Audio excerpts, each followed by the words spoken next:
আপনারা জানেন ট্রাম্প ক্ষমতায় আসার পরে চলছিল, গত 2 দিন আগেও পাঠিয়েছে মোদিকে ট্রাম্পের কাছে, যেন মিথ্যা সিদ্ধা বলে বানিয়ে আমাদের দেশ সম্পর্কে কথা বলতে পারে যে দেশ জঙ্গিতে ভরে যাচ্ছে, আপনি তাড়াতাড়ি হাতে নেন অথবা আমারে দেন, আমি হাসিনারে আবার পাঠাই। এই কথা বলেছিল ট্রাম্প। বলেছে ওটা আপনার ব্যাপার, আমি জানি না। হাসিনার কোনো বিষয় আমি শুনতে চাই না, কারণ ওরে আমি মানুষই মনে করি না। মানুষ মনে করে না কেন? কারণ তার আগের দিন একটা রিপোর্ট বেরিয়েছে, ট্রাম্প জাতে মাতাল হলো, টানে ঠিক আছে। তামাম দুনিয়ায় 257টা রাষ্ট্র, কয়টা? 257টা রাষ্ট্রের ভেতরে সবচাইতে নিকৃষ্ট মানুষের তালিকায় 1ম নম্বরে নাম এসেছে হাসিনা। এর মতো নিকৃষ্ট মানুষ এই দুনিয়ায় আর নেই। 2 নম্বরে নাম এসেছে বাশার আল আসাদের। আমাদের জন্য কলঙ্ক যে 1 নম্বরে আমরা পেলাম। যে বাড়ি ভাই বলছিলেন যে চোর নাকি, ওনার নামও পড়ে যাচ্ছে, ওনার থানায় এসে চুরি হয়েছে। তাই আমাদের দেশ হিসাবে আমরা এখন কলঙ্কিত। বিশ্বের মানুষ জানে যে নিকৃষ্ট মানুষ একজন বিশ্বের 257টা দেশের ভেতরে। সেটা কোন দেশে? এই বংশটা শুধু বাংলাদেশের বদনাম করছে। ওনার বোন রেহেনা, তার মেয়ে টিউলিপ বাইরের দেশের জন্য বদনাম। বাংলাদেশটাকে ডুবিয়ে ফেলার জন্য এই বংশটাই যথেষ্ট। বাংলাদেশের ঐতিহ্যবাহী জেলা নাটোর সিংড়া থানার অন্তর্গত আয়েশ কেন্দ্রীয় কবরস্থানের উদ্যোগে 81তম, আমার দাদারও বড়, ঐতিহাসিক তাফসীরুল কোরআন মাহফিলের স্বনামধন্য সভাপতি, হাজারো আলেমের উস্তাদ জনাব আলহাজ মাওলানা আব্দুল খালেক দামাত বারকাতুহুল আলিয়া, প্রধান অতিথি আপনাদের এলাকার সন্তান, সাবেক যুগ্ম আহ্বায়ক নাটোর জেলা বিএনপি, সাবেক সাধারণ সম্পাদক সিংড়া উপজেলা বিএনপি এবং সংসদ সদস্য মনোনীত প্রার্থী বাংলাদেশ জাতীয়তাবাদী দল, আমাদের পরিচিত আমাদের বড় ভাই জনাব মোহাম্মদ দাউদার মাহমুদ, আতালাল্লাহু উমরাহু ওয়া বারাকাল্লাহু ফি হায়াতি, আমিন।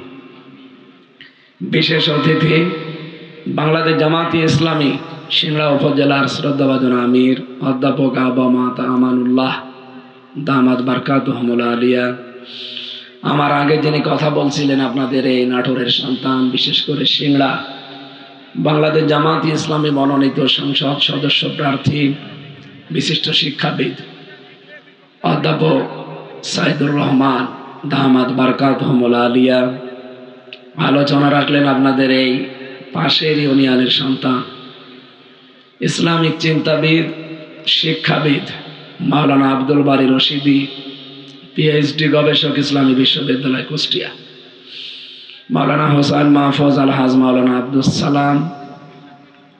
অনেকগুলো মানুষের নাম দিয়েছেন, আমরা একবারে দোয়া করছি ওয়ারাফা'না লাকা যিকরাক, আল্লাহ সবার সম্মান মর্যাদা যেন আরো বাড়িয়ে দেন, আমিন। মঞ্চে বসা ওলামা ইকরাম, সামনে বসা মুসলমান ভাইরা, পর্দার আড়ালের সম্মানিত মা এবং বোনেরা, আপনাদের এলাকায় মনে হয় এইরকম রাত করে অনুষ্ঠান হয় না? রাত বাজে প্রায় 10টা 45। এত রাতে 10টার সময় অনুষ্ঠান শেষ করে দেওয়ার কথা, সারা রাত চললে হবে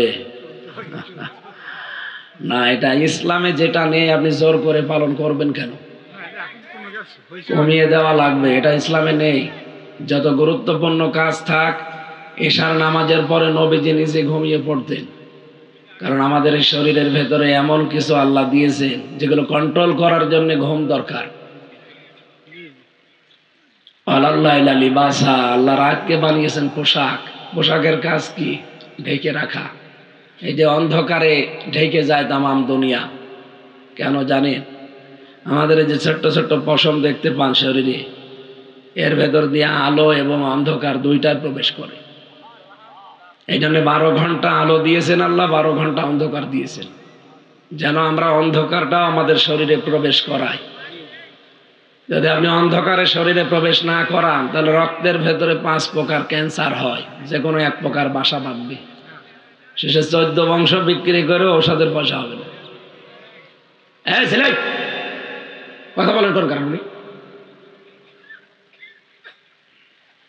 আমি ভ্যালোরে ছিলাম প্রায় 1.5 মাস। একটা লোকের সাথে দেখা, উনি আমার পাশের বিল্ডিং এ থাকতেন, সিলেটে বাড়ি। আজ 12 মাস ওখানে পড়ে আছে। ওনার পায়ের নিচে একটা ফুসকুড়ি হয়েছিল। সিলেটে ঢাকাতে দেখিয়েছে, বলছে এ অসুবিধা নেই। পরবর্তীতে দেখে ওটা পছন্দ ধরিস, ওটা নিয়ে গেছে ভালো পরতে কলকাতায়, এরপরে পাঠিয়েছে তামিলনাড়ু। উনি বলছি গতকালকে আমার রিপোর্ট দিয়েছে, আজ 12 মাস পর। আমার রক্তের ভেতরে নাকি 5 প্রকার ক্যান্সার হয়, তার ভেতরে 1 প্রকার হয়েছে। আমার প্রায় কোটি টাকার উপরে খরচ হয়ে গেছে। ডাক্তাররা বলেছে মাত্র আর খুব বেশি হলেও 90 দিনের বেশি আর লাস্টিং করবে না, কারণ রক্তের যেটা চলাচল করা দরকার, 5 কেজি রক্ত আমাদের শরীরে আছে, এটা 126 মাইল বেগে চলাচল করছে সারা শরীরের ভেতরে, এটা বাধাপ্রাপ্ত হয়ে গেছে। এটা মাথার ভেতরে ফ্রন্টাল লব দিয়েছেন আল্লাহ, অক্সিপিটাল লব দিয়েছেন, প্যারাইটাল লব দিয়েছেন, মোটর কর্টেক্স দিয়েছেন, সেন্সরি কর্টেক্স দিয়েছেন, বাক শক্তি দিয়েছেন। 70,000 জিনিসে মাথার ভেতরে, সব তার দিয়ে আল্লাহ কন্ট্রোল করছে, যেটা আমরা রগ বলি, রগ। এটা যদি একটু অকেজ হয়ে যায় তাহলে আপনি পাগল হয়ে যাবেন। এই যে ঘুম হয় না যাদের, তাদের এটা ড্যামেজ হয়ে যাওয়ার সম্ভাবনা বেশি। এই জন্য 3 দিন একাধারে যদি আপনার ঘুম না আসে, আপনি পাগল হয়ে যাবেন। ঘুমটা দুনিয়ার কেউ দিতে পারে? এটা আল্লাহর নিজের দায়িত্বে। হ্যাঁ, আপনি সিটাচ্ছিন খাবেন, কষিয়াম খাবেন, ঘুমের বড়ি খাবেন, আপনাকে দুর্বল করে কিছুক্ষণ পরে আবার তুলে দেবে, কারণ ঘুম এটা আল্লাহ নিজে তৈরি করেছেন। ঘুমটা দিয়েছেন আল্লাহ 8টা ঘন্টা মানুষের শরীরকে সুস্থ রাখার জন্যে। এই যে রাতের বেলা নবীজি এশার নামাজ পড়ে এই গুরুত্বপূর্ণ কাজ শেষ হয়ে গেলেই ঘুমিয়ে পড়তেন, আবার ওই রাতে উঠতেন, কারণ রাতের অন্ধকার গুলো যেন তার শরীরে প্রবেশ করে। আমরা সারাদিন আলোতে থাকি, রাতের বেলা যদি লাইটের আলো, মোবাইলের আলো, টেলিফোনের আলো, এরপরে কম্পিউটারের আলো দিয়ে আমরা জ্বালিয়ে রাখি, তাহলে অন্ধকার ভেতরে ঢুকবে না। এই রোগটা হওয়ার সম্ভাবনা কিন্তু বেশি। উনি আমারে বলছিল, হুজুর আজকে খ্রিস্টান এই ডাক্তার নিমপল পাল না কি যেন নাম বলছিল, এই লোকটা আজকে রিপোর্ট দিয়েছে। উনি ওখানে কোরআনের আয়াতের 2টা ইংরেজি অর্থ লিখে দিয়েছে। আমি যেটা পড়লাম এইটাও ছিল, আমি আরবিতে ইংরেজিতে পড়লাম ওইটা। লাইলা লিবাসা, আল্লাহ বলেন আমি রাত বানিয়েছি পোশাক। পোশাক যেমন জড়িয়ে থাকে, রাতের সাথে মানুষ যেন জড়িয়ে থাকে। অথচ আমি দিনের বেলা যেমন আলোতে থাকতাম, রাতের বেলা মোবাইলের আলো, কম্পিউটারের আলো, লাইট জ্বালিয়ে ঘুমাতাম। এই জন্য আমার শরীরে অন্ধকার আসে নাই, এই কারণে রক্তে এই ক্যান্সারটা প্রবেশ করেছে। এই জন্য আমরা রাতের এই সিস্টেমটা যেন না পাল্টাই। বাংলাদেশের এমন কোনো জেলা নেই যা আমি যাইনি। আমি যেহেতু আকিস গ্রুপের খতিব, এই কারণে ওরা বহু দেশে আমারে নিয়ে গেছে, বিশ্বের অন্যান্য দেশেও আমরা পাইনি। এই তো রাত জেগে থাকা লাগবে কোন কারণে? এই দেশে আসরের পর থেকে আপনারা আরম্ভ করেছে, রাত এখন 11টা বাজে না, যেটা ইসলাম না ওটা পালন করা যাবে না ভাই, তাহলে আপনার ক্ষতি হয়ে যাবে। মনে করছেন যে সারা রাত হলে মনে হয় খুব লাভ হবে, কিসের লাভ? সকালে আমাদের কর্মজীবন নেই, কি করে খাবেন আপনি? এইটা শোনা যদি ফরজ হয়, কর্মজীবন কি ফরজ? ফাইজা কুদিয়াতিস সালাতু ফান্তাশিরু ফিল আরদি ওয়াবতাগু মিন ফাদলিল্লাহ। নামাজ যখন শেষ হয়ে যায় আর ঘরে বসে থাকবা না, যাও জমিনে ছিড়িয়ে পড়ো, আল্লাহর রিজিক তালাশ করো। তাহলে নামাজ পড়াও ফরজ, কাজ করাও কি? সুতরাং এরকম সিস্টেম আমাদের এই সিরাজগঞ্জ, পাবনা, নাটোর, এই বগুড়া, এই 4-5 জেলায় আমি দেখতে পাই, অন্য জেলায় এগুলো নেই।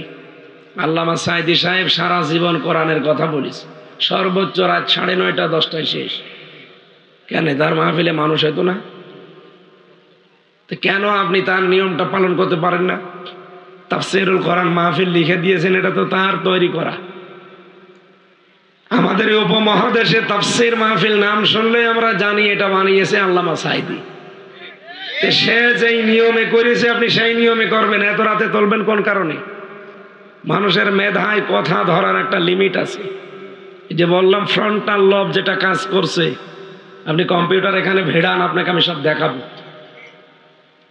এই জন্য বিশ্বের যত দেশ আছে, 1 থেকে মাস্টার্স পর্যন্ত যত বিশ্ববিদ্যালয় আছে, সব জায়গায় ক্লাস হয় 45 মিনিট। কয় মিনিট? আপনি ঘুমিয়ে পড়েছেন না? কয় মিনিট? কেন? যারা বিশ্ববিদ্যালয় ক্লাস নেয়, আপনি জানেন তাদের জ্ঞানের গভীরতা। আমার বিশ্ববিদ্যালয় স্যার আমি কিছু পেয়েছি আল কোরআনের, যেগুলো রিয়াদ থেকে, মিশর থেকে এসেছিল। এদের মেধা, এদের যোগ্যতা, এদের এক একটা শব্দের উপরে গবেষণা এত বেশি। 45 মিনিট না, 45 ঘন্টা যদি ক্লাস নেয় কেউ উঠবে না, কিন্তু 45 মিনিটের পরে ওনারে আর থাকতে দেবে না, আবার আর এক স্যার এসে ওনারে বের করে দেবে। কেন? কারণ বিজ্ঞান এই ক্লাসরুম যেগুলো সাজানো হয় সাবজেক্ট আকারে, এই মাথায় কথা ধরার একটা লিমিট থাকে। 45 মিনিটের পরে যে কথাই বলবেন আগেরটা মুছে যাবে। কথা বুঝতেছেন? আমরা যেহেতু ক্লাস আকারে কথা বলি, ওই চিল্লা পাল্লা করে আন্দাজে উল্টা পাল্টা করে ওই সাপের কাহিনী মাছের কাহিনী না, কোনো লাভ নেই। তাফসীর মাহফিল লিখেছেন, আমি আধা ঘন্টা বলবো, 1 ঘন্টা বলবো, কিন্তু তাফসীর আকারে যেন কিছু শিক্ষা বের করতে পারি। আজকের মাহফিল তো এই উদ্দেশ্যে দিয়েছেন না লোক দেখানোর জন্য। আশা করছি যা দেব এখান থেকে ডেলিভারি, এটা যেন আপনি রিসিভ করে বাড়ি নিয়ে এসে আমল করতে পারে।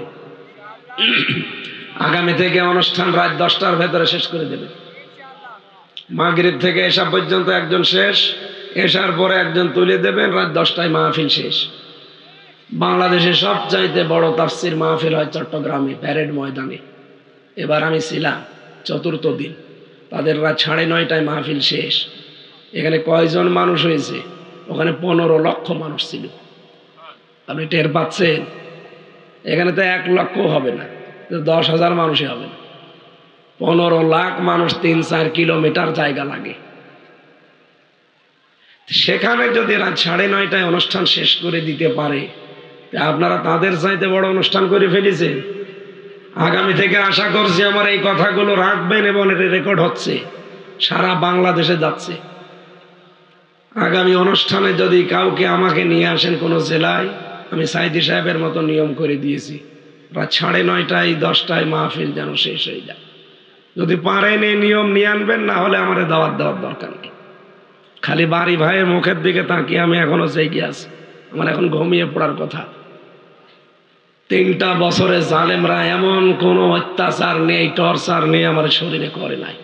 মাথার চুল থেকে পা পর্যন্ত 1 ইঞ্চি জায়গা ফাঁকা নেই। আমার জামা কাপড় আমি খুলতে পারি না, খোলা পড়ে আছে। এই যে দেখছেন না কিরকম লাগছে, রেস্টে থাকার দরকার আমার। ডাক্তারও বলেছে মুখে টেপ মেরে রাখবেন, কিছু চাইলে লিখে দেবেন। এরপরেও 2টা-3টা করে অনুষ্ঠান প্রতিদিন। আপনাদের শুধু এই দাওয়াত নেওয়া আছে বলে আশা লাগছে। এই দাওয়াতটা অনেক আগে নেওয়া। আজকে না আসলে বাড়ি ভাইকে আপনারা গালি দিতেন। গালি দিতেন না? বলতো না একটা সিটার বাটপার। অথচ আমি তো পারছি না, জালেমরা আমার সব শেষ করে দিয়েছে। আপনারা এখন আয়না ঘরে চেয়ার দেখতে পান, ওটা কারেন্টের শর্ট দেওয়া চেয়ার, ওটা দিলে এভাবে লাফায়। আর আমি মিনি আয়না ঘরে যেখানে ছিলাম 10 দিন, ওই চেয়ারে বসালে ওটা লাফায় না, ওটা ঘরে। হাতের সাথে পায়ের সাথে ওরা ক্লিপ আটকিয়ে দেয়, এই গলার সাথে ওরা বেল্ট আটকিয়ে দেয়, বেল্ট। একটা সুইচ টিপ দেয়, 1 টিপে আপনি 120 বার ঘুরবেন। 1 মিনিটে যদি 120 বার ঘোরেন, আপনার মাথা ঠিক থাকবে? কিছুক্ষণ পরে দেখবেন আমি 2-3টা দুনিয়া দেখতে পাচ্ছি। এমন মেশিং সেট করা হাতের সাথে পায়ের সাথে, শুধু এসে মেশিনটা এরকম টিপ মারবে, আপনার আঙ্গুলগুলোর এই নখ সব খুলে চলে আসবে। নখ খুলে নিলে ফিনকি দিয়ে রক্ত বের হয় না? তখন ওর উপরে লবণ ছিটিয়ে দেয়। এই ছিল আমার উপরে শাস্তি। 11 ঘন্টা মাজায় দড়ি লাগিয়ে টাঙিয়ে রেখেছি। যে কথা বলতে পারছে, এটা আল্লাহর শুকরিয়া। আমার সামনে কত মানুষ মরে গেছে, বের করে নিয়ে চলে গেছে। আমি তো ভাবিও না যে আমি আবার বাইরে যাব। এখন আমার যে চলছে এটা বোনাস লাইফ। সম্মানিত ভাইরা, এই জন্যে মুসাফির অবস্থায় আছি, এখনো মাজলুম অবস্থায় আছি। আপনাদের দোয়া চাচ্ছি আল্লাহ যেন কণ্ঠটা ছেড়ে দেয়, আর যেখান থেকে পড়েছি এখান থেকে যেন কিছু কথা হেদায়েত আকারে আমরা বলতে পারি, বলেন আমিন। মঞ্চে বসা আছেন যারা সম্মানিত ব্যক্তিবর্গ, অবশ্যই তাদের সম্মান আছে, না তো মঞ্চে বসতে দিতেন না। আর ফানা লাকা যিকরাক, এদের সম্মান মর্যাদা আল্লাহ যেন আরো বাড়িয়ে দেয়। সামনে বসা মুসলমান ভাইরা, পর্দার আড়ালের সম্মানিতা মা এবং বোনেরা, প্রশাসনের ভাইরা, প্রাণপ্রিয় সিংড়াবাসী, দল মত নির্বিশেষে কোরআনের অনুষ্ঠানে আমরা এসেছি যারা, এটা ইবাদত চলছে এখন, এই জন্য ইবাদত এইভাবে করা হয় না। আপনারা যারা দাঁড়িয়ে আছেন জায়গা পেলে বসে যান, মনে করবেন আমি নামাজে আছি। যতক্ষণ অ্যাক্টিভ ভাবে থাকবেন মনে করবেন নামাজের সওয়াব লেখা হচ্ছে। কোরআনের যে 3টা আয়াত পড়লাম, আপনি যদি একটা আয়াত বোঝার জন্য সর্বাত্মক চেষ্টা চালান, নবীজি বলেন ও যদি নাও বোঝে, যদি চেষ্টা চালাতে থাকে 500 রাকাত নফল নামাজের সওয়াব। এজন্য পুরা এটা ইবাদতের একটা জায়গা, আমরা ইবাদত হিসাবেই বসে আছি। যিনি আমাদেরকে নিয়ে এসেছেন আমরা সুস্থ আছি, বলেন আলহামদুলিল্লাহ। যে লোকটার কথা বললাম ভেলোরে, এই লোকটার ক্যান্সার হয়েছিল শুধুমাত্র বেশি বেশি রাত জাগা আর আলোর ভেতরে থাকার কারণে। এই জন্য আমরা আমাদের জীবনটা যেন নিজের হাতে ধ্বংস করে না দেই। একটা কোনো কিছু শরীরে বেঁধে গেলে তখন দোষ দেয় যে আল্লাহ, না আল্লাহর না, আপনি নিজের দোষ। নবীজি সারা জীবন কোনোদিন গ্যাস্ট্রিক, আলসার, পেটের পীড়া তার হয়নি। কেন হয়নি? কারণ তিনি পেটকে 3 ভাগ করে খাবার খেতেন। 1 ভাগ খাবার, 1 ভাগ পানি আর 1 ভাগ খালি রাখতেন হজম হওয়ার জন্য। আর আমরা খেতে খেতে টুটি পর্যন্ত খাই, খাওয়ার পরে মিষ্টি খাওয়া সুন্নত বলে আরো খাই। আপনার হজম হওয়ার জায়গা কই? এই জন্য বেশি বেশি যারা খাবার খায় দেখবেন 2টা জিনিস তাদের বড় হয়, একটা পেট আর একটা মৌস। এত বড় বড় পেট হয়, মহিলারা লজ্জা পায় পেট দেখে। আল্লাহ, ছেলে মেয়ে হয় আমাদের আর পেট হয় এর, আখেরি পেট। কোলাকুলি করতে যাবেন জীবনেও তার পেটের কারণে আপনি বুক পাবেন না। কি কথা বলছেন না কেন? আর একটা জিনিস বড় হয়, কি? মোষ। বলেন, আপনি দেখবেন এমন বড় বড় মোষ হয় জেনারেল ওসমানের মতো। আমি কুষ্টিয়ার বড় বাজার একজনকে পেয়েছিলাম, দেখি যে ওর মোষ সাদা। কি গো, কালকে দেখলাম মোষগুলো কালো কুচকুচে, আজকে সাদা। বললাম চাষা, কালকেও তো মোষ কাঁচা ছিল, আজকে পাইলো কি করি? বলছে দুধ খেতে যে সর লেগেছে। কি বড় মোষ, চিন্তা করেছে, দুধ খেতে যে সর লেগেছে ও টের পাইনি। এই জন্য খাবারের আগে যদি 3টা সুন্নত আপনি পালন করতে পারতেন, জীবনও আপনার পেট বুকের উপরে বড় হতো না। পৃথিবীর কোন নবীর পেট বড় ছিল না, সবার বুক ছিল বড়, পেট ছিল ছোট। এই জন্য তারা সত্যের সামনে বুক পেতে দিতে পেরেছিলেন। আমাদের তো বুক নেই, শুধু পেট, এই জন্য পালিয়েছে। এক একজন চোর। আপনাদের সিংড়ার একটা আছে। আজকে আদালত আজকে রায় দিয়েছে, ওনার যত স্থাবর অস্থাবর যত সম্পদ আছে আপনাদের এলাকা মিলে সারা বাংলাদেশের বিভিন্ন জায়গায় সব রাষ্ট্রীয় কোষাগারে যেন জমা দেওয়া হয়। সুবহানাল্লাহ, ঠিকই বলিস, কারণ উনি যা করেছে সুবহানাল্লাহ বলারই দরকার। এখন দোয়া চাই। আমি সেদিন কোর্টে হাজিরা দিতে গিয়েছিলাম, দোয়া করেন। কিসের দোয়া আপনার? হ্যাঁ, এই সিংড়া মাহফিল ছিল আমার, ওই শয়তান আবার আসতে দেয়নি। দোয়ায় এমন দোয়া করবো জাহান্নামে চলে যাবো।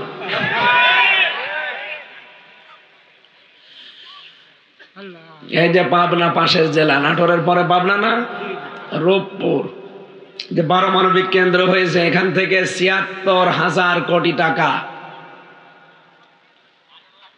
হাসিনার ছোট বোন রেহেনা এখান থেকে মারিং কাটিং করেছে।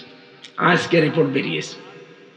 রাশিয়া থেকে রিপোর্ট এসেছে আজকে সকাল 10:30টায়, যে রেহেনা ৭৬,০০০ কোটি টাকা শুধু একটা প্রতিষ্ঠান থেকে চুরি করেছে। আপনি বলেন, এ বংশকে আপনি ভালো বংশ বলবেন কি করে? যারা মাছ মেরে খায় আমরা তাদেরকে মাছি বলি, যারা গাছ কেটে খায় তাদেরকে গাছি বলি, যারা ডাকাতি করে খায় তাদেরকে ডাকাত বলি। কথা বলে না কেন? আর যারা চুরি করে খায়, চোরের শাস্তি কোরআনে আছে না? সূরা মায়েদার 38 নম্বর আয়াত, সারিকু ওয়াস-সারিকাতু ফাকতাউ আইদিয়াহুম। আল্লাহ বলেন চোর চোর পুরুষ হোক আর নারী হোক, সাক্ষ্য প্রমাণে হয়ে গেছে, ওর হাত কেটে দাও। এ বাংলাদেশে যদি কোরআনের এই আয়াতটা সে 71 সালে সংসদে পাশ হয়ে থাকতো, শেখ রেহেনা শেখ হাসিনার একটা হাতও থাকতো না। এই কথা বলছে না কেন? আর ওই দলে যারা আছে একজনেরও হাত থাকার কথা, বিশেষ করে দরবেশের হাত। 36,000 কোটি টাকা মেরেছে। এই চোরের হাত না, ওর কোনো কিছু থাকা ঠিক না। ওর হাত পা ছোট ঠ্যাং সব কেটে ফেলা দরকার। শয়তানের শয়তান এখনো পর্যন্ত বড় গলায় কথা বলে, চোরের বংশ। আমার মনে হয় দলের ভেতরে যারা আছে তারা চোর। একটা মানুষ দেখান যে ওই দলে চোর নেই। কালা কাকু, কয়েকদিন আগে আমি নোয়াখালী ছিলাম, ওর ভাইয়ের বাড়িতে মুরগির খামারের ভেতরে 7 বস্তা টাকা পেয়েছে। এত বড় চোর। ইসলামী ব্যাংক থেকে ওরা 75,000 কোটি টাকা মারিং কাটিং করেছে। এত চোর হলে 42,000 কোটি টাকা প্রতি বছরে চুরি করে পাঠিয়েছে বাইরের দেশে। কয়েকদিন আগে আমি মালয়েশিয়া ছিলাম, ওই শয়তানরা যে দেখি ওই দেশে বানিয়েছে সাহেব পাড়া, কানাডায় বানিয়েছে বেগম পাড়া, আর এই জায়গায় বানিয়েছে সাহেব পাড়া। ওরা থাকে না ওখানে, ভয়তে থাকে সব হোটেলে। যেই হোটেলে থাকে আমি নিচে নামি, দেখি 2 শয়তান চা খাচ্ছে। কি গো হুজুর, আমরা আগেই পালিয়েছি। কেন? সাহেব পাড়ায় থাকবেন না তো ওখানে থেকে মায়ের খাবো? এদেশেও বাংলার জনগণ আছে, পিটিয়ে আমাদের ভর্তা বানিয়ে ফেলবে। কি করলেন আপনি বলেন? চুরি করে নিজেও ব্যবহার করতে পারছেন না, এই জনগণকেও ব্যবহার করতে দিলেন না। আমি মাঝে মাঝে একটু আকাশের উপরে যাই, হেলিকপ্টারে মানুষ নিয়ে যায়, মাহফিলগুলো পাবো না এই কারণে। পাইলট আমারে মাঝে মাঝে দেখায়, হুজুর এই যে দেখেন এই জায়গাগুলো পড়ে আছে, অথচ যত টাকা মারিং কাটিং করেছে 15.5 বছরে, এই টাকাগুলো যদি পাচার না করে ওই শয়তানরা এখানে কর্মসংস্থান বানাতো, তাহলে এই দেশের 36 লাখ যুবক এখন বেকার। কত? 36 লাখ। এই মানুষগুলো বাইরের দেশে যে পায়খানা সাফ করে, রাস্তা ঝাড়ু দেয়, রুটি বানায়, আমি নিজে দেখেছি। এদের বাইরের দেশে যে রুটি বানানো লাগতো না, এই দেশে একটা কর্মসংস্থান পেত, তাও সম্মানজনক জীবন পেত। আমাদের এই দেশটাকে আল্লাহ এমন ভাবে বানিয়ে দিয়েছেন, এটা একটা নিয়ামত। এই যে পাশে নেপাল, ভুটান, ওদের দেশে সমুদ্র নেই। ওরা সমুদ্র দেখতে হলে আমার দেশে আসা লাগবে। আর আমার দেশে হিমালয় পাহাড় নেই, ওদের দেশে আছে। ওখানে আল্লাহ বহু সম্পদ এক জায়গায় করে রেখেছেন। আর আমাদের এই সমুদ্র বন্দরে, এই মাতার বাড়ি যেটা সমুদ্র বন্দর আছে, সন্দ্বীপে আছে, চট্টগ্রামে আছে, এই জায়গাগুলো যদি সত্যি আমরা ব্যবহার করতে পারতাম, আর ব্যবহার সামনে হবে। আজকে সকালবেলা ডক্টর মোহাম্মদ ইউনূস ঘোষণা দিয়েছে যে এগুলো ব্যবহার হবে। এগুলো ব্যবহার হলে ভারতের এই 7 সিস্টার, নেপাল, ভুটান এবং আমাদের দেশ চীন, সবার কাজ হবে। আমাদের কিচ্ছু নেই, কিন্তু আমাদের সম্পদ হচ্ছে আমরা জনগণ। 18 কোটি জনগণ আমরা জনসম্পদে পরিণত করতে পারি। চীন আজকে প্রযুক্তির কারণে এত বেশি এগিয়ে যাচ্ছে। আমার সাথে জেলে চীনা 2 জন ছিল, তাদের নামে মামলা হয়েছিল বলে তারা জেলে আমার সাথে ছিল। এদের যে প্রযুক্তির যে বুদ্ধি, ওদের মাথা না, ওদের মাথা একটা কম্পিউটার। জীবনে যেটা কোনোদিন ভাবতে পারি না সেইটা দিয়ে ওরা জিনিস বানায়। যে পানি খেয়ে খেয়ে আমরা ফেলে দেই না বোতলগুলো, ওরা দেখতাম বোতলগুলো পানি খেয়ে ফেলে দিয়ে মুখগুলো আটকে উল্টো করে 3-4টা প্যাচ দিয়ে বেঁধে চেয়ার হিসাবে ব্যবহার করে। জীবনে কোনোদিন কল্পনাও আসে নাই আমার। চীনে মানুষ, পৃথিবীতে সবচাইতে বেশি মানুষ বাস করে চীন দেশে। কোন দেশে?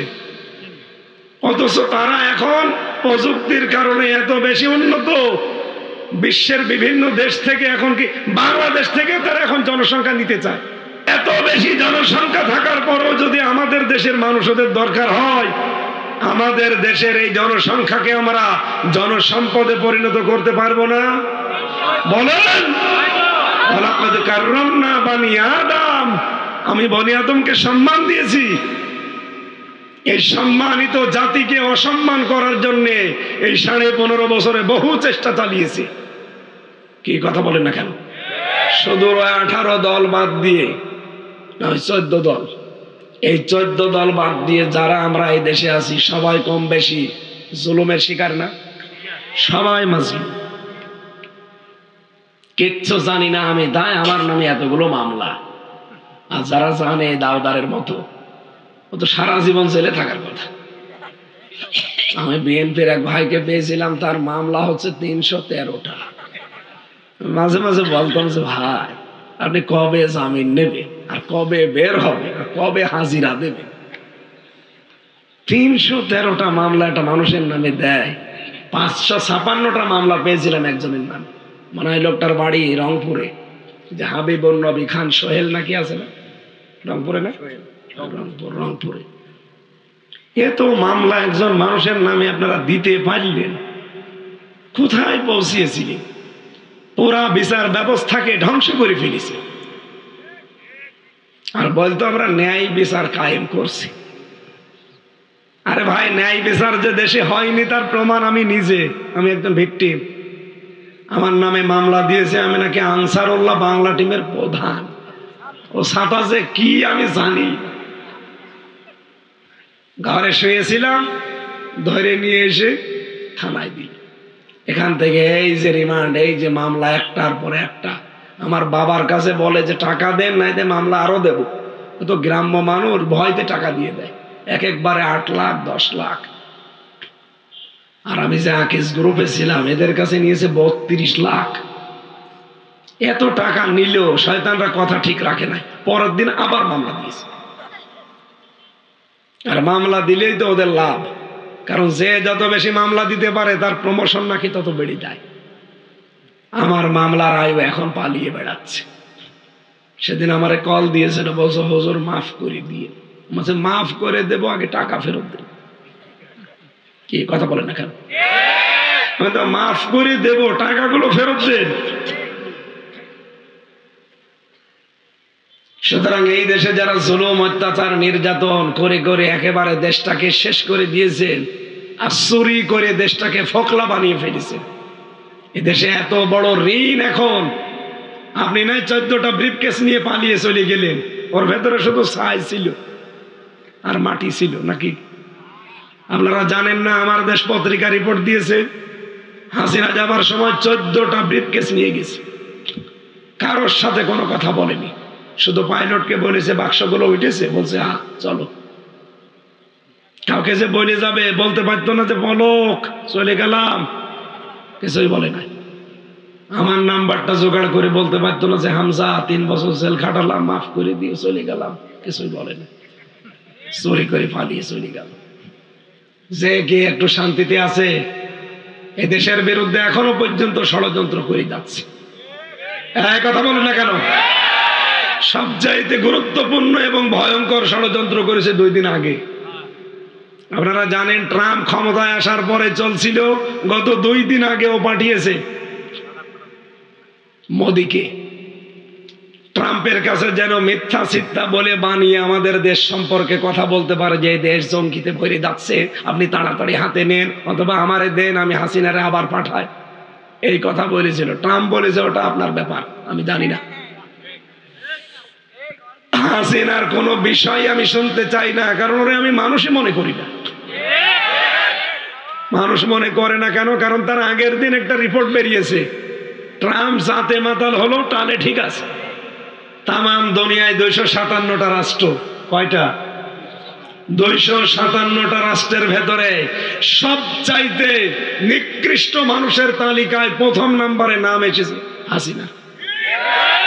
এর মতো নিকৃষ্ট মানুষ এই দুনিয়ায় আর নেই। 2 নম্বরে নাম এসেছে বাশার আল আসাদের। আমাদের জন্য কলঙ্ক যে 1 নম্বরে আমরা পেলাম। ওই যে বাড়ি ভাই বলছিলেন যে চোর নাকি ওনার নামও পড়ে যাচ্ছে, ওনার থানায় এসে চুরি হয়েছে। তাই আমাদের দেশ হিসাবে আমরা এখন কলঙ্কিত। বিশ্বের মানুষ জানে যে নিকৃষ্ট মানুষ একজন বিশ্বের 257টা দেশের ভেতরে, সেটা কোন দেশে?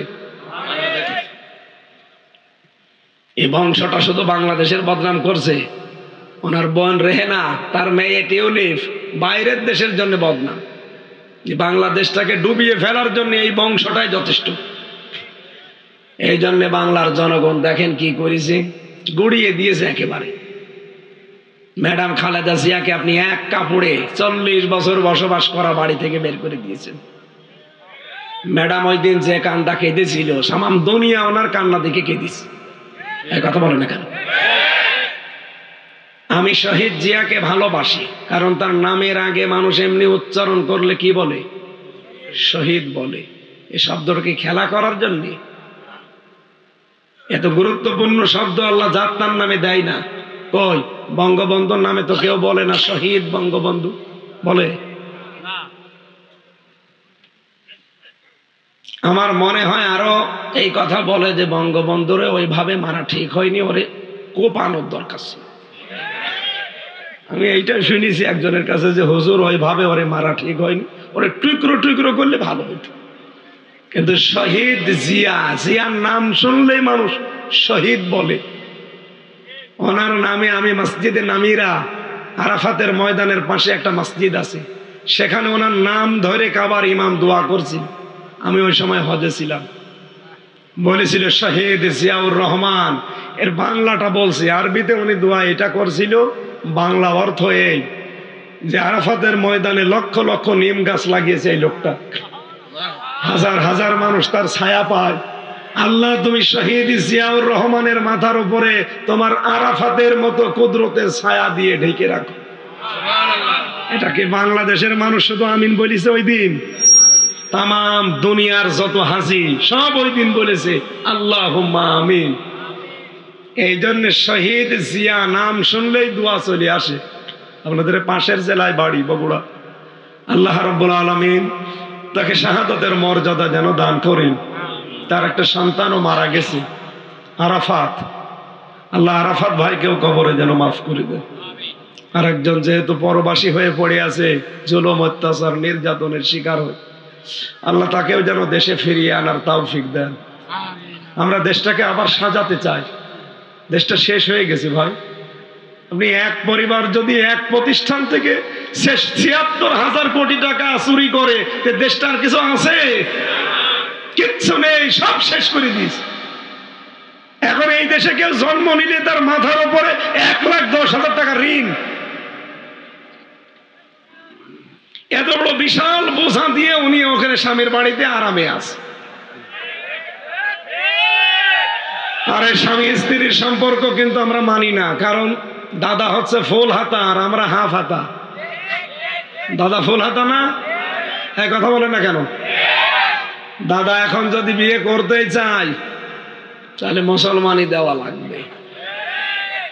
আর দাদার যে বয়স, এ বয়সে মুসলমানি দিতে গেলে আপনি হাজাম পাবেন কোথায়? কথা বলছেন না কেন? এ বয়সে মুসলমানি দিতে গেলে হাজাম লাগবে না? সে হাজাম কোথায় পাবেন? বুড়ো হাজাম লাগবে। আর ও বুড়ো মানুষ তো দেখে কাটতে পারবে না, ও পাকা মোতা দেখে কাটা যায়? চোখ বন্ধ করে কাটা লাগবে। শেষে দেখা যাচ্ছে আগা কাটতে যে গোড়া কেটে ফেলেছে। জীবনের মতো বিয়ে করার স্বাদ মিটে যাবে। মহিলা ওখানে বসে বসে ষড়যন্ত্র করে, উস্কানি দেয়, আর পাঠিয়েছে ট্রাম্পের কাছে যে উনি বলবে এই দেশে জঙ্গি তৈরি হচ্ছে। বাংলাদেশে জঙ্গি নেই, তার প্রমাণ এই 6 মাস 10 দিন। এই কথা বলেন না কেন? 6 মাস 10 দিনে একটাও জঙ্গি নাটক হয়েছে? নেই। কারণ জঙ্গির নাটক যিনি লিখবে তিনি পালিয়েছে, আর যাদেরকে দিয়ে নাটক সাজাবে তারাও পালিয়েছে। এই গোপালগঞ্জের মনিরুল ডিআইজি আর একটা আসাদুজ্জামান কাউন্টার টেররিজমের প্রধান ছিল। এই 2 শয়তান মিলে বাংলাদেশের ইসলামপন্থী মানুষদেরকে ধরে নিয়ে যেত গোপনে। 8-9 মাস 1 বছর গোপনে ওই মাটির নিচে রেখে দিত। হঠাৎ 1 বছর পরে তুলে বলতে এই যে জঙ্গি ধরা পড়েছে, অথচ কিচ্ছু নাই এগুলো। আমারেও তো আটক করেছিল, আমারে রেখে দিয়েছিল মাটির নিচে 10 দিন। আমারে যদি আরেকটু হতো গায়েব করে দিত, দিয়ে 1 বছর 2 বছর পরে হয় মেরে ফেলতো, নাই বের করে বলতো এই দেখেন বিশাল জঙ্গি। কারণ 2 বছরের ভেতরে আমার দাড়ি গোপ নখ সব বড় বড় হয়ে যেত না? এক কথা বলছে দেখেন, আমার সাথে নিজে দেখা করেছে, এত বড় বড় নখ হয়ে গেছে। 2 বছর 5 বছর 7 বছর পড়ে আছে, কেউ জানে না। চুল দাড়ি গোপ মনে হচ্ছে জঙ্গল থেকে বেরিয়ে আসতেছে। এই মানুষগুলোকে 2 বছর 5 বছর পরে বের করে বলে যে বিশাল জঙ্গি পাওয়া গেছে। এইটা বলার জন্য গিয়েছিল, মিথ্যা কথা। কিন্তু ট্রাম্প পুরাটা নাকচ করে দিয়েছে, কারণ ওই দিনই ডক্টর মোহাম্মদ ইউনূস আয়না ঘর আন্তর্জাতিক মিডিয়াগুলো নিয়ে সব দেখতে গেছি, আর জাতিসংঘ ওই দিন রিপোর্ট দিয়েছে বাংলাদেশ সম্পর্কে। ট্রাম্প কথা বলবে কি করে? ওর তো একেবারে বাড়া ভাতে লবণ দিয়েছে, খা। এখন ওদের গলার কাঁটা হয়েছে আমাদের এই কন্যা। পৃথিবীর নিকৃষ্ট মানুষের তালিকায় তো এমনি নাম আসে নাই, আল্লাহ নাম দিয়ে দিয়েছে। কেন দিয়েছে? সূরা শূরা দেখবেন, সূরা শূরা 25 নম্বর পারার 6 নম্বর পৃষ্ঠা, এটা 13 নম্বর লাইনের 42 নম্বর আয়াতে আছে। আল্লাহ পাক বলেন ইন্নামাস সাবিলু আলাল্লাযীনা ইয়াযলিমুনান নাস।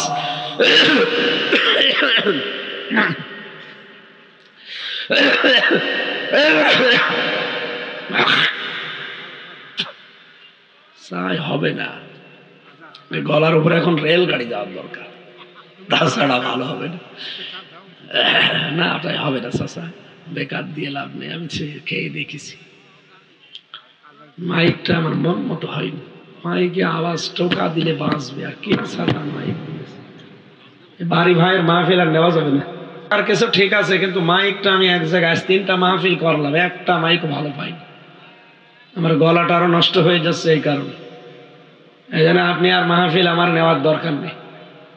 আমি এক জেলায় 1টা 2টা করে আসবো, একেবারে যারা ভিআইপি এদের এই যেখানে সেখানে যে বাদাম বেচা মাইক নেয়, নিয়ে আমার কণ্ঠ বুক সব ব্যথা করে ফেলে।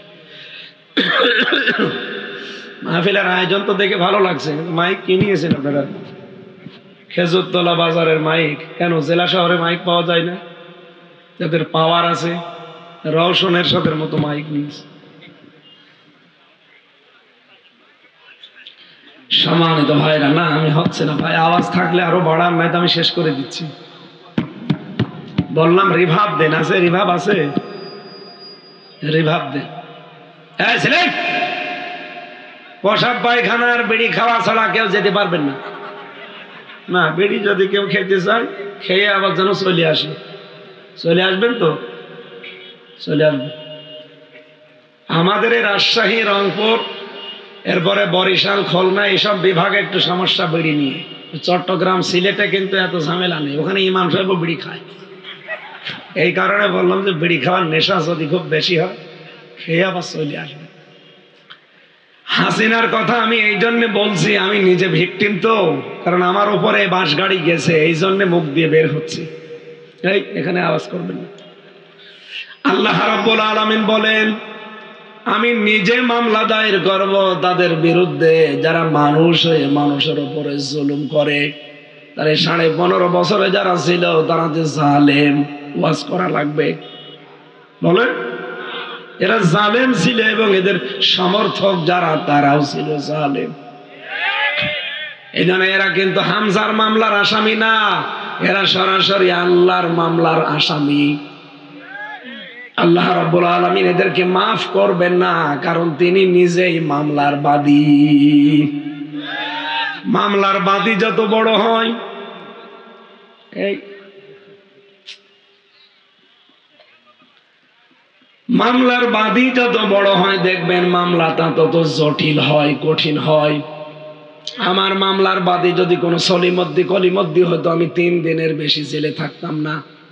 মামলার বাদী এমন জন লাল দাগ দিয়ে দিয়েছিল, এই জন্য যতবারই মামলা তুলেছে বলে না এটা বাদ দেন।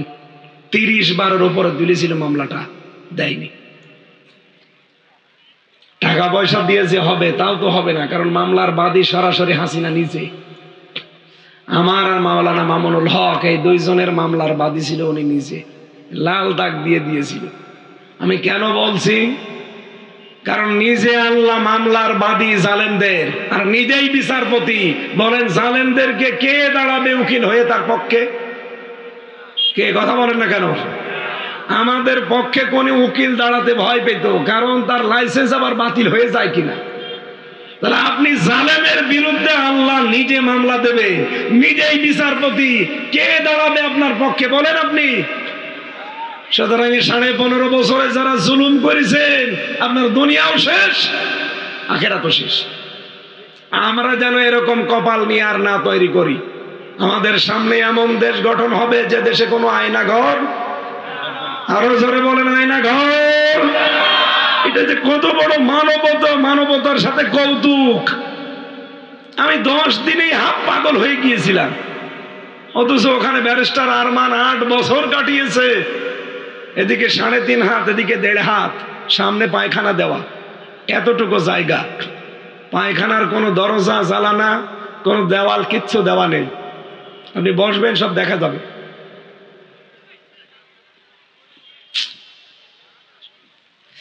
দেড় মিনিট তাও সময় দেয়, 1.5 মিনিট থেকে 2 মিনিট টয়লেট করার জন্য, এর ভেতরে বের হওয়া লাগবে।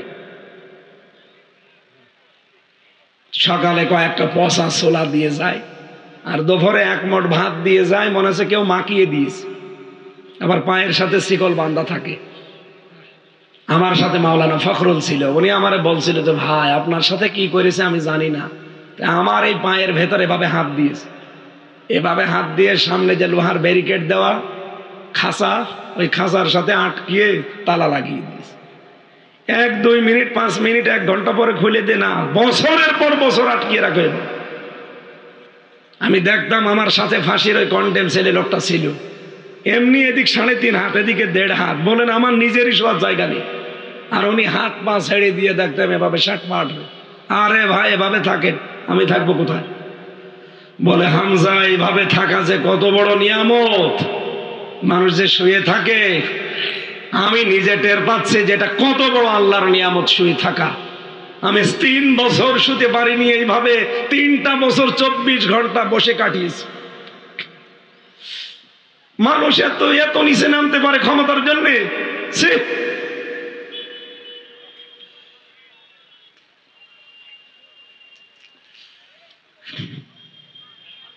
আমার আগে যারা নিয়ে গেল, তার নখগুলো যখন তুলে নিয়ে আসলো, এরপরে নিয়ে গেল আমারে। আমি তো চিন্তা করেছিলাম আমার নখ মনে হয় একটাও থাকবে না। ওরে নিয়ে যখন নখগুলো মেশিন টিপ দিয়ে সব তুলে ফেলেছে একবারে, এরপরে ওই লোকটার ওই নখের ওপরে লবণ ছিটিয়ে দিয়েছে। সে কি কন্দন করা, সে মানে জান প্রাণ ছেড়ে দিয়ে কান্নাকাটি। আপনি সে একটু কোনো জায়গায় কেটে গেলে লবণ দিয়ে দেখেন কেমন চলে। এরপরে আমি মনে করলাম যে আমার এবার শুরু হবে, কারণ ওখানে তো কেউ নেই, মাটির নিচে। আল্লাহর ইশারা যাই হোক আমাকে ঘোরায়নি, আমাকে দেখিয়েছে, আর ওই মেশিন দেখিয়েছে যে এটা দিয়ে আমরা নখ তুলি। আমারে বলেছিল যা যা বলতে বলি, এটা যদি আদালতে যে না বলেন তাহলে আপনার বউ তুলে নিয়ে আসবো। ওদের তো চরিত্র নেই, ওরা তুলে নিয়ে আসতো। কারণ দায়িত্বে যে কয়টা ছিল অফিসার, সঞ্জয় দত্ত, দেবদুলাল, সুব্রত বালা, আশিক কুমার, এদের সব আল্লাহর ওলির নাম বলছি না। এদের কাছে কোনো আলেম জালেম আছে? এরপরে সিসি ক্যামেরা দিয়ে রাখতো 24 ঘন্টা, আমি যেন কারোর সাথে কথা বলাবো না। এইরকম কঠিন পরিস্থিতি তৈরি করে কি করলেন আপনি? কিছুই করতে পারেননি। নিজে এখন নিজের বাপ দাদার দেশে থাকতে পারলেন না। এই জন্য যে যা করেছিলেন অতটুকু শোধ আল্লাহ দুনিয়ায় তার উপরে তুলবে। এই জন্য আমরা এমন কোন কাজ যেন সামনে না করি 5 বছর পরে আমার বাড়ি আবার আযাবুল বুলডোজার নাজিল হয়। কয়েকদিন আগে কি নাজিল হয়েছিল? আযাবুল বুলডোজার। এটা সামনে যেন আর নাজিল না হয়, এমন কাজ আমরা আঞ্জাম দেব ইনশাআল্লাহ। আমরা তেলাওয়াত করেছিলাম সূরা আরাফ। আরাফ মানে কি? পরিচিত হওয়া। আরাফ মানে কি? বাংলাদেশে আমাদের এই নাটোর জেলায় আছে কিনা জানি না, যারা বলে আমরা মারেফত, এটা মারেফত না, এটা মায়ের পথ। কোরআনে কারিমে আল্লাহ মারেফত বলে কিছু দেয়নি। নামাজ এটা শরীয়ত, নামাজের সাথে পরিচিত হওয়া এটা মারেফত। এই কথা বলেন না কেন? যাকাত এটা শরীয়তের বিধান, এর সাথে পরিচিত হয়ে আদায় করার নাম হচ্ছে মারেফত। আদম আর হাওয়া যেই ময়দানে পরিচিত হয়েছিলেন, ওই ময়দানের নাম কি? আরাফাতের ময়দান। সুতরাং আরাফা ইয়ারিফু মারেফা বা উরফুন থেকে শব্দটা এসেছে। আমরা আরেফা এই মারেফত এই সমস্ত শব্দ নিয়ে যেন ধোকায় না পড়ে যায়। যেহেতু পাশে এই যে কুষ্টিয়া, এখানে তো মারেফতের খনি, লালনের মাজারে। আপনাদের এই নাটোর বগুড়া থেকে মানুষজন যায়, বউ ছেলে মেয়ে নিয়ে যায় মারেফত খোঁজ করার জন্য। কিসের মারেফত? ওটা ঈমান মারার পথ। আমরা তেলাওয়াত করেছি এইরকম একটা সূরা থেকে, নাম কি? আরাফ। বলেন বলেন। তাফসীরের ভাষায় বলছি এবার।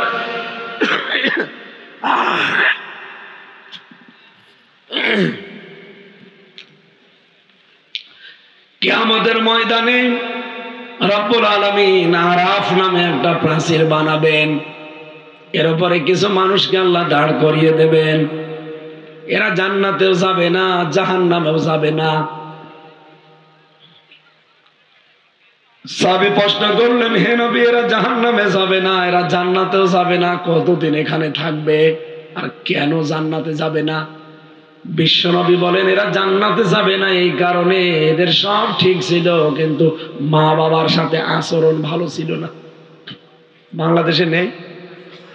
অনেক ভালো মনে হয় দেখতে, কিন্তু মা বাবার সাথে কথা বলে না। মা বাবার সাথে যে খরচ দেওয়া দরকার, তাদের খেদমত করা দরকার, এইটাও করে না। এই ভাই, আপনি কি হিংসা করে আরো আওয়াজ কমিয়ে দিচ্ছে? জীবনে আপনার মাইক কেউ নেবে না, কেন আওয়াজ হয় না কেন? আমি তো জোর একেবারে কম জোর দিচ্ছি না, আমার তো কণ্ঠ ব্যথা হয়ে যাচ্ছে। এই যে এটার আওয়াজ দিতে পারেন না? এই বক্সের আওয়াজ আছে? কই আওয়াজ কই? লট নিতে পারবে কি করি? রওশনের সাথে হয়ে গেছে। রওশনের সাথে যে অবস্থা, একে কিছু হবে? সেই রকম মাইক দিয়েছেন আপনারা, এই সিংড়ায় আমি আর আসবো না। কণ্ঠটাও সাপোর্ট দিচ্ছে না, মাইকেও সাপোর্ট দিচ্ছে না। কথাগুলো যা আমি নিয়ে এসেছিলাম আজকের আয়াতে, অনেক তথ্য আছে, গুরুত্বপূর্ণ বিষয়গুলো আল্লাহ সাজিয়ে দিয়েছে, কিন্তু আমাদের আসলে অনুকূলে নেই। শরীর, স্বাস্থ্য, কণ্ঠ, মাইক সব আমাদের আয়ত্তের বাইরে।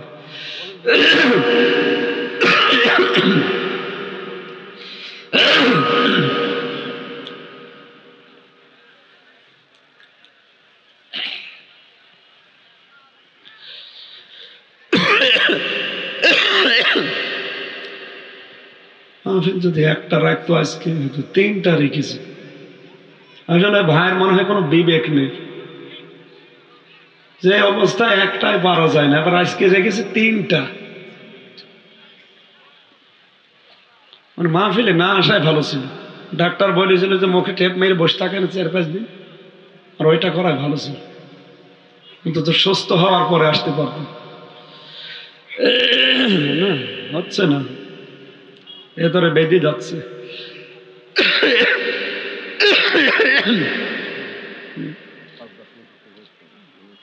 লাল চা দেন তো, দেখি হয় কিনা। আদা না দিলেও লাল চা দেন। কণ্ঠে সাপোর্ট দিচ্ছে না, এত জোর করে কথা বললে আমার মনে হয় আরো ক্ষতি হবে। আরে লমক আমার পকেটে আছে, ছাতা দিয়ে কিছু হচ্ছে না। একটু চা যদি থাকে গরম, চিনি দিয়েন না, দেন। আমার আবার ডায়াবেটিস হয়ে গেছে, জেলখানা জি।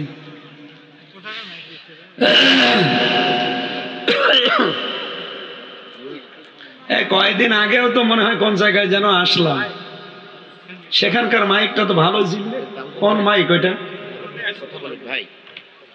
দাউদ ভাই 2-4 মিনিট কথা বলবে, আমি এরপরে আমি দেখি স্বাভাবিক হয়ে চেষ্টা চালাচ্ছি।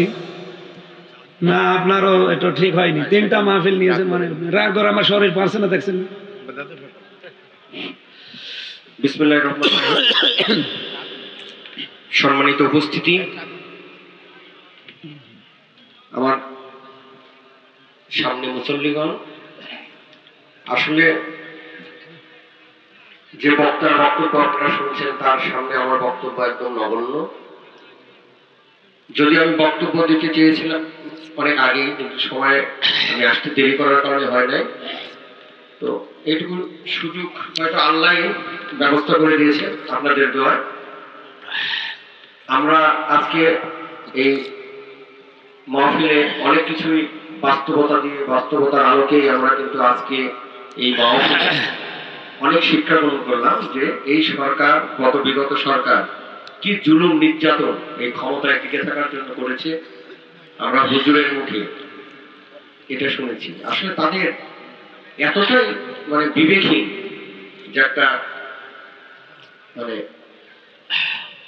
এরকম নির্যাতন মানুষের উপর করতে পারে, এটা আমি শুনে আমি নিজেই হতবাক। আমার এটা জানা ছিল না, যদিও হুজুর বললো সেল,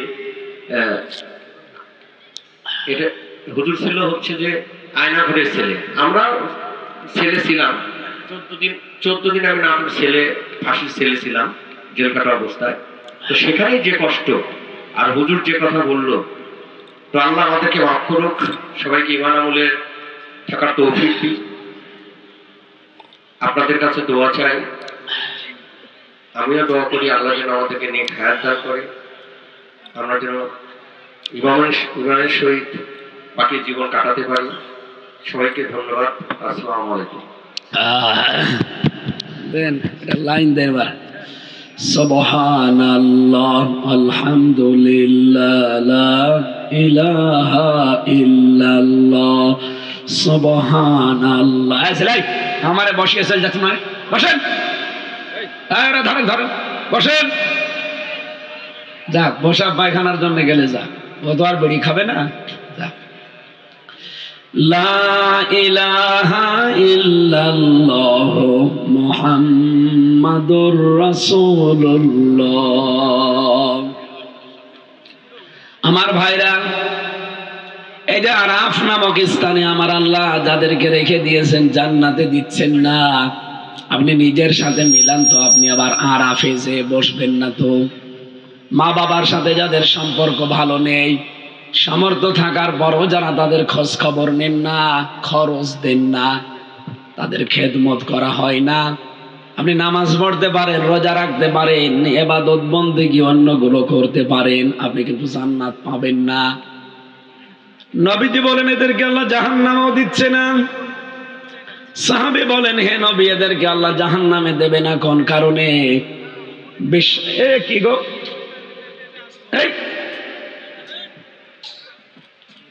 আওয়াজ করা যাবে না ভাই, এমনি দেখছে না, কথা বলতে পারছি না, এদিকে তাকান। যার খুব বেশি ঝামেলা চলে যাক, কিন্তু কথা বলা যাবে না, নিস্তব্ধ হয়ে যাবে একদম।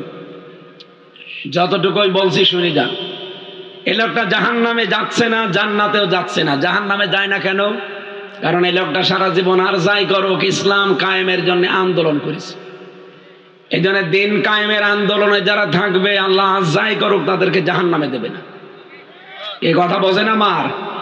সূরা সফের 10-11 নম্বর আয়াতে আছে, যারা দিন কায়েমের জন্য চেষ্টা চালাবে, দিন যদি কায়েম নাও হয়, আল্লাহ তাকে জাহান্নামে দেবে না। আর মা বাবার সাথে আচরণ খারাপ, এ কারণে আল্লাহ তাদের জান্নাতেও দিচ্ছে না। নবীজি কিন্তু হাদিসের শেষে এটা বলেননি যে রে আল্লাহ দেবে কোথায়। বলেন তো, এরকম জীবন যদি আমাদের হয়, এই জায়গায় যদি আমরা প্রাচীরে দাঁড়িয়ে থাকি, আমাদের কপাল কি এবার বলেন? এরকম কারো যেন কপাল পোড়া না হয়। আমরা এখান থেকে শিক্ষা নিয়ে মা বাবার সাথে আচরণ যতটুকু সম্ভব, যদিও অনেক পরিবারে আজ সম্ভব হচ্ছে না বোর কারণে, এক কথা বললেন না? হাজারো পরিবারে শুধু বোর কারণে সন্তান পারে না তার মা বাবার হক আদায় করতে। আমি নিজে একজন স্বামী, এখানে যত স্বামী বসে আছে, প্রত্যেকটা স্বামী আমরা চাই আমার বিয়ের পরে মা বাবা আমাদের সাথে থাকবে। কিন্তু 100 জনের 80 জন বউ এটা চায় না। এই কথা বলেন না কেন? খালি বলে দে আলাদা হয়ে যান, ও বুড়ো বুড়িকে বাদ দিয়ে দেন, বড় ছেলের কাছে দিয়ে দেন, অথবা বাইরে তাড়িয়ে দেন, বৃদ্ধাশ্রমে দিয়ে আসেন, এগুলো বলে না? কার বউ এরকম মন ছোট বলে? হাত তোলেন তো। এই এলাকায় এখনো শুরু হয়নি। এই বিলের ভেতরে এরকম বউ আর কোথা থেকে পাবেন? সম্মানিত মা বোন যারা বিভিন্ন জায়গায় বসে আছেন, শুধু নামাজ পড়া, রোজা রাখা, কালো বোরকা পরা ইবাদত না, শ্বশুর শাশুড়িকে নিজের মা বাবার মতো মনে করাও ইবাদত। বলেন বলেন। নবীজি বলেন, কোন স্ত্রী যদি চায় যে আমার স্বামীর হায়াত আরো বেড়ে যাক, আমার স্বামী আরো বেশি দিন বেঁচে থাকুক, তার সম্পদ, তার প্রভাব প্রতিপত্তি, তার মান সম্মান আরো বেড়ে যাক, সেই স্ত্রী যেন তার স্বামীকে বারবার বলে, স্বামী তুমি যাই করো রক্তের সম্পর্কগুলো ঠিক রাখো। একজন মানুষের সাথে সবচেয়ে বেশি রক্তের সম্পর্ক কার? মা বাবার। বলেন বলেন। মা বাবার সাথে যেহেতু সম্পর্ক আমাদের সবচাইতে বেশি, তাহলে বউ তো আমাদেরকে এ উদ্বুদ্ধ করা দরকার যে স্বামী যা করো মা বাবা যেন ভুলে যেও না। মা বাবার পরে আমাদের সম্পর্ক বেশি আমার ভাই আর বোনের সাথে।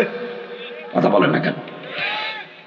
সেই ভাই বোনের সাথে এই বউর কারণে আমার সম্পর্ক আজ খারাপ।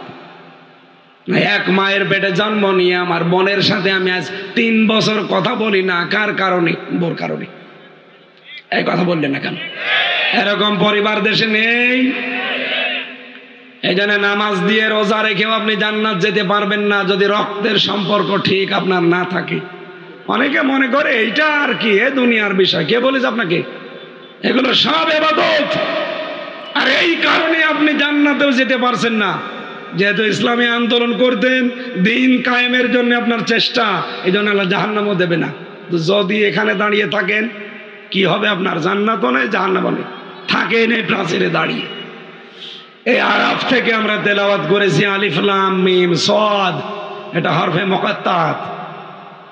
রব্বুল আলামিন বলেন, কিতাবুন উনজিলা ইলাইকা, হে নবী এই কিতাব আমি আপনার প্রতি নাজিল করেছি, ফালা ইয়াকুন ফি সাদরিকা হারাজুম মিনহু, এটা দিয়ে যখন মানুষদেরকে সতর্ক করবেন তখন আপনার মনের ভেতরে যেন কোনো সংকীর্ণতা, দ্বিধা, দ্বন্দ্ব, ভয়, ভীতি, সন্দেহ এগুলো কাজ না করে। অযিকরা লিল মুমিনিন, কোরআন মুমিনদের জন্য উপদেশ। বলেন সুবহানাল্লাহ। এই আয়াতের ভেতরে যে হারাজুন আছে, এই শব্দের আমরা 2টা ব্যাখ্যা পেয়েছি তাফসিরে। পৃথিবীর প্রতিটি জিনিসের কিন্তু একটা না একটা নিয়ম আছে, না নেই? কোরআনে কারিম আমরা আপনার সামনে উপস্থাপন করবো, এর একটা নিয়ম আছে না? এটা তো আর কনসার্ট না যে লাভ দিলাম না। কিভাবে মানুষের সামনে কোরআনে কারিম উপস্থাপন করা লাগে এটা 1500 বছর আল্লাহ আগে আমাদের শিখিয়ে দিয়েছেন। এই যে হারাজুন শব্দটা মাঝে এই জন্য লাগানো আছে। 1 নাম্বার ব্যাখ্যা হারাজুনের এই, নবী আপনি যখন কোরআন থেকে কথা বলতে যাবেন, এমন মানুষ আপনার সামনে বসে আছে যারা আপনার বক্তব্য না বোঝার কারণে মন খারাপ করতে পারে। এরকম মানুষ দেশে নেই? 2 নম্বরে আপনি কোরআনের ব্যাখ্যা যখন দেবেন, যে এলাকায় কোরআনের তাফসীর করবেন ওই এলাকা থেকে এমন এমন ইবাদত মানুষ করে, আবহমান কাল থেকে হয়তো এই নিয়ম নীতি চলে আসছে। আপনি যখন কোরআনের ব্যাখ্যা করবেন ওই বানানো ইবাদত চলবে না। কথা বোঝেন না? আপনারা ঘুমাচ্ছেন। বাংলাদেশে বহু বানানো ইবাদত আছে, মানুষ বানিয়েছে ইবাদত গুলো। আমি নিজে ছোট্ট এই মেধা দিয়ে পেয়েছি প্রায় 34টা বানানো ইবাদত বাংলাদেশে চলছে। মানুষ বানিয়ে বানিয়ে এগুলো ইবাদত মনে করে চালিয়ে দেয়। কোরআনের তাফসীর করলে এগুলো একটাও টিকবে না। নবী আপনি দেখবেন ওই সময় যারা আপনাকে নিয়ে গেছে ওই মানুষগুলো মন খারাপ করবে যে কারে নিয়ে আসলাম। আমি একবার ঝিনাইদহ গিয়েছিলাম যখন বিশ্ববিদ্যালয়ে পড়তাম, ওই 13-14 সালের দিকে। এক দরবারে নিয়ে গেছে আমারে, আমি জানতাম না ওটা পীরের দরবার, যে আমারে বলছে হুজুর শিরিকের বিষয়ে কথা বলবেন। আমি শিরিকের যত প্রকার আছে সবগুলো বের করলাম। শিরিক বিল জাত, শিরিক বিল সিফাত, শিরিক বিল ইখতিয়ার, শিরিক বিল হুকুক, এভাবে 120 প্রকার। ও আল্লাহ, যে দেখি ওই জায়গায় পীর সাহেবকে মহিলারা সেজদা দিচ্ছে, মেজাজ গেল খারাপ হল। উঠেই শুরু করলাম ওই আয়াত দিয়ে, ইন্নাল্লাহা লা ইয়াগফিরু আইয়ুশরাকা বিহি ওয়া ইয়াগফিরু মা দুনা যালিকা লিমান ইয়াশা। আল্লাহ সব গুনাহ মাফ করবে, কিন্তু শিরিকের গুনাহ। বলেন বলেন, 15 মিনিটও হয়নি পীর সাহেব ওখান থেকে চিল্লাচ্ছে, তাড়াতাড়ি ওরে নামা, আমার দরবার গেল। আমি তো তাফসীরি করছিলাম কোরআন দিয়ে, আপনার দরবার তো টিকবে না, কারণ এখানে শিরিক চলছে। কারণ সেজদা আল্লাহ বাদে কাউকে দেওয়া জায়েজ। আরো জোরে বলেন। এই জন্য কোরআনের তাফসীর করতে গেলে এমন এমন নিয়ম নীতি ওই দেশে চালু করা আছে যেগুলো কোরআনের সামনে টিকবে না। তখন ওই মানুষগুলো আপনার প্রতি মন খারাপ করবে, আপনার প্রতি রাগ করবে, আপনার হাদিয়া তওফা নরনিয়াজ বন্ধ হয়ে যাবে। হে নবী, আপনি কোনো দিকে তাকাবেন না, কোরআনের সঠিক কথাগুলো স্পষ্ট ভাষায় তুলে ধরবেন। অযিকরা লিল মুমিনিন, কোরআন মুমিনদের জন্য উপদেশ। আমরা কি মুমিন না? আরো জোরে বলেন। রব্বুল আলামিনের পরের আয়াতে জানিয়েছেন, ইত্তাবিউ, তোমরা সবাই মিলে অনুসরণ করো, মা উনজিলা ইলাইকুম মির রাব্বিকুম, তোমাদের রবের পক্ষ থেকে যেটা তোমাদের উপরে নাজিল করা হয়েছে। ওয়ালা তাত্তাবিউ মিন দুনিহি আউলিয়া, কোন আল্লাহ ছাড়া কাউকে অভিভাবক হিসাবে গ্রহণ করার দরকার নেই। কলিলাম মা তাযাক্কারুন, আফসোস কোরআনের এই মূল বক্তব্য শোনার পরে অল্প কিছু মানুষ মেনে নেবে, অধিকাংশ মানুষগুলো দেখবেন মুখ ফিরিয়ে চলে যাবে। সুতরাং আজকে থেকে সিদ্ধান্ত নেওয়া লাগবে, শুধু আমির হামজারা না, ইত্তাবিউ বহু বছর, তোমরা সবাই মিলে অনুসরণ করো। এ নির্দেশ কার? এখান থেকে আজকে সিদ্ধান্ত নিতে পারবেন না যে দল মতের বাইরে আগে দেখবো যে কোরআন আছে কিনা। আমরা অনুসরণ করতে চাই সবাই মিলে, কিসের? আরো জোরে বলেন। এই জন্য আগামীর বাংলাদেশ হবে কোরআনের বাংলাদেশ। এক কথা বলে না কেন? 56,000 বর্গ মাইল হয়ে যাবে। আপনি টের পাচ্ছেন না? তাই কোরআন দিয়ে চললে যে জান্নাত হয়, যে সমস্ত দেশে আংশিক কোরআনের নিয়ম চলে, আপনি তাকান। পৃথিবীতে এখন পূর্ণাঙ্গ কোনো জায়গায় নেই, আফগানিস্তানে আছে আংশিক। আপনি তাই যে দেখেন কি শান্তি সেখানে এখন। যদিও বিশ্বের অনেকে এখনো সাপোর্ট করে নাই, আমাদের এই দেশটাও যদি 500 আয়াত আছে কোরআনের, শরীয়তের বিধান, এটা যদি আমরা ব্যক্তি, পরিবার, সমাজ আর রাষ্ট্রে কায়েম করে দিতে পারতাম, এদেশে চুরি হতো না, ডাকাতি হতো না, জেনা হতো না, ছিনতাই হতো না। এই নাটোর থেকে এখন কুষ্টিয়া পর্যন্ত যেতে আমার মনের ভেতরে সব সময় চিন্তা, কখন না জানি ডাকাতি ধরে। সেদিন একবারে নাটোর জেলা শেষ, পাবনা শুরু, ওই জায়গায় দেখলাম ডাকাতি হচ্ছে, আর 10 মিনিট আগে গেলে আমি পড়ে গিয়েছিলাম। এই চিন্তা তখন আর থাকবে না যদি এটা কায়েম হয়ে যায়, আর আমরা এটাই দেখতে চাচ্ছি সামনে। এই কথা বলেন না কেন? এটা যদি আপনার কাছে রাজনীতি মনে হয়, হ্যাঁ এটাই রাজনীতি। কি কথা বলেন? এটা যদি আপনার কাছে ধর্ম ব্যবসা মনে হয়, এটাই ধর্ম ব্যবসা। কারণ আমরা চাই এটা সংসদে যাক। 54 বছর তো দেখেছি মানুষের তৈরি করা আইন দিয়ে চললে কেমন লাগে, কিছুই হয়নি। চোর যায় ডাকাত হয়, ডাকাত যায় খুনি হয়, এমনকি গাঁজা খোর যায় গাঁজার গাছ লাগায়। আমার নিচতলায় যে ছিল এক গাঁজা খোর, ও নিজে যেয়ে ওর ভেতরে গাঁজার গাছ লাগিয়েছে। জেলারে বলছে, এই বেটা তুই গাঁজার গাছ লাগালি কি করে?